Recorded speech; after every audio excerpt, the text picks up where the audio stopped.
नमस्ते नेपाल।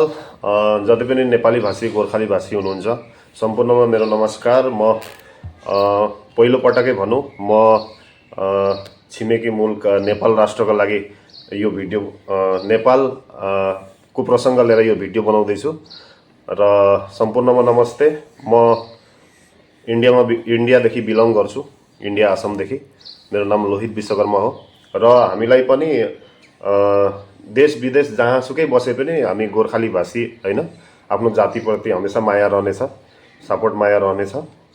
र एउटा प्रसङ्ग लिएर म यो भिडियो प्रस्तुत गर्न जाँदैछु।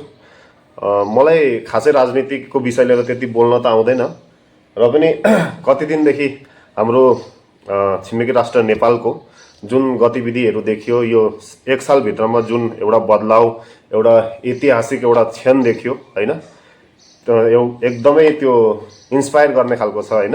जेनजी पुस्ताहरूले जुन खालको एउटा माग गर्नुभयो, जुन बदलाउ ल्याउनु भयो, रातोरात सत्ता बदलियो होइन, त्यो एकदम ऐतिहासिक छ।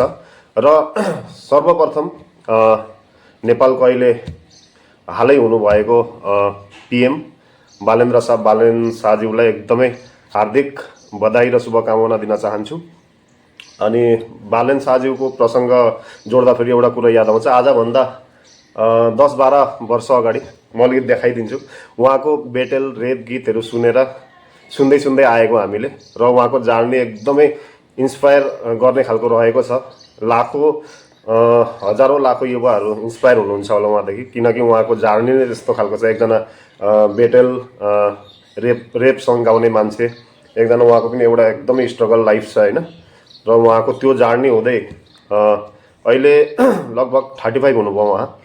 35 को एजमा एउटा देशको पिएम प्राइम मिनिस्टर बन्नु एकदमै ठुलो एचिभमेन्ट हो जस्तो महसुस गर्छु म। र उहाँको अलिकति देखाइदिँदैछु हजुरहरूलाई, कपिराइट लाग्न सक्छ।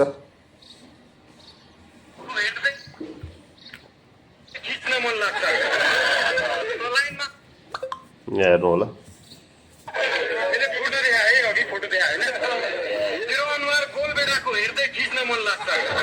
उहाँ बालेन्द्र शाहज्यूको हामी यो बेटेल हेर्थ्यौँ अगाडि।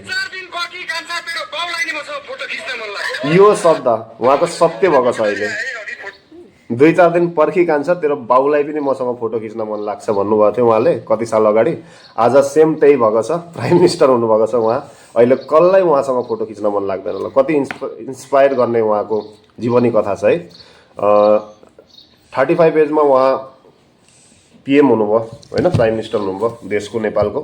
अनि त्योभन्दा अगाडि अब 32-33 काठमाडौँको मेयर हुनुभएको थियो, आजभन्दा 1-2 साल अगाडि। मलाई त्यति राम्ररी थाहा छैन।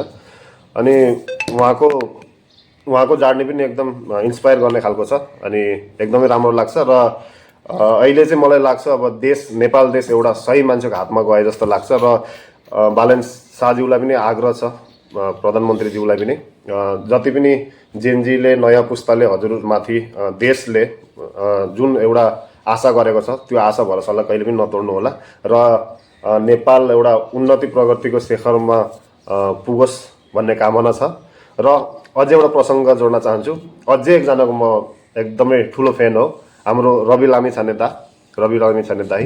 उहाँ यो राष्ट्रिय स्वतन्त्र पार्टीको चेयरम्यान हुनुहुन्छ होला। र उहाँको त्यो मात्रै नभएर उहाँको जार्नी पनि एकदम सङ्घर्षदेखि हेर्दै आएको हामीले। उहाँको बहुतै योगदान छ। सिधा कुरा जनता भन्ने एउटा च्यानल चलाउनुहुन्थ्यो उहाँले, त्यहाँदेखिको म उहाँको फ्यान हो। एउटा अन्यायको खिलाफमा लड्ने उहाँको पुरा टिमै थियो। देश विदेशमा फँसेका चेलीहरूलाई पनि उहाँले उद्धार गर्न जानुहुन्थ्यो। एउटा विदेशमा फँसिएर बसेका कोही जेलमा परेका, कोही के अब त्यसरी नै अलपत्र परेका चेलीहरूलाई, मान्छेहरूलाई उहाँले उद्धार गरेर ल्याउनुहुन्थ्यो, पुरा आफ्नो टिमै लिएर गएर। त्यो उहाँदेखिको उहाँलाई हेरेर अनि उहाँको एउटा जुनुन छ के, जोस, एउटा के भन्छ अरे, त्यो इमान्दारिता छ उहाँभित्र एउटा। अनि जुन खालको जुनुन छ, सल्युट गर्न मन लाग्छ रवि लामिछाने दाईलाई। र एकदमै उहाँहरू दुईजनालाई धेरै धेरै बधाई दिन चाहन्छु। र देश उहाँहरूकै हातमा छ अहिले। अनि मलाई लाग्छ एकदमै नेपालले बहुत उन्नति प्रगति गर्नेछ। उहाँहरू दुईजना यस्तो हस्ती हुनुहुन्छ उहाँहरूलाई एकदमै नमन छ, सल्युट छ दिलबाट। उहाँहरू दुवैजनाको बालेन शाहज्यू र रवि लामिछाने दाईको फ्यान हो। म इन्डिया आसामबाट बोल्दैछु। अगर नेपालमा कसैले यो मेरो भिडियो हेर्नुहुन्छ भने कहाँबाट हेर्दै हुनुहुन्छ लाइक कमेन्ट एउटा गरिदिनु होला। र फेरि पनि बालेन शाहज्यूलाई धेरै धेरै बधाई छ यो जितको, पिएम भएकोमा, प्राइम मिनिस्टर भएकोमा। एकदमै हामी पनि हर्षित छौँ, खुसी छौँ। Thank you so much.